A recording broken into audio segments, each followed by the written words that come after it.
Britain and the European Union are almost dead certain to strike an agreement, Brexiteer bin Habib has predicted.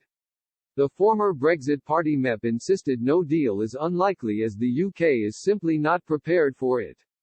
The businessman warned Britain could be forced to make more compromises than Brussels due to this, something that is unlikely to please Brexiteers, Mr. Habib told Express. I think they are almost dead certain to do a deal now. I think there's no chance of no deal. Apart from anything else, the UK is not ready for no deal.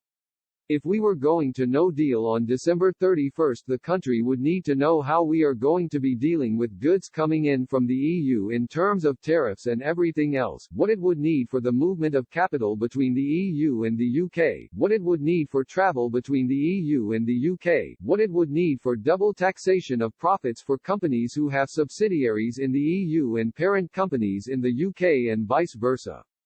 The government has not put out any messaging on any of this, which says Tome actually they never planned for no deal, which means they will eventually do a deal. Because they're not ready for no deal. If you're not ready for no deal, you're not going to get a good one. I'm virtually certain that there will be compromises made by the UK and more so than the EU. They will be dressed up as compromises made by the EU and the deal will be pronounced as being a fantastic one for the UK, but an in-depth analysis of it will reveal that it is not a good deal. That's my prediction, which is not very upbeat and optimistic, I'm afraid.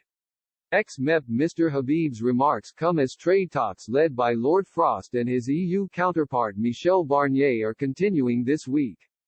The latest round of negotiations is taking place in the Belgian capital.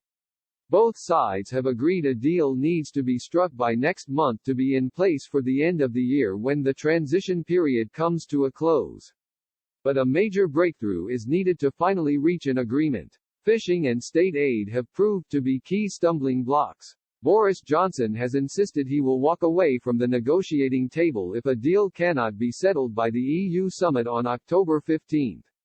Earlier this week, the Prime Minister's controversial Brexit bill cleared its final Commons hurdle. The UK Internal Market Bill gives the government the power to override provisions in the withdrawal agreement relating to Northern Ireland. The government argues the measures are needed to protect the Northern Ireland peace process if there is no post-Brexit trade deal between the UK and the EU. But it has faced criticism for going back on commitments made in an international treaty.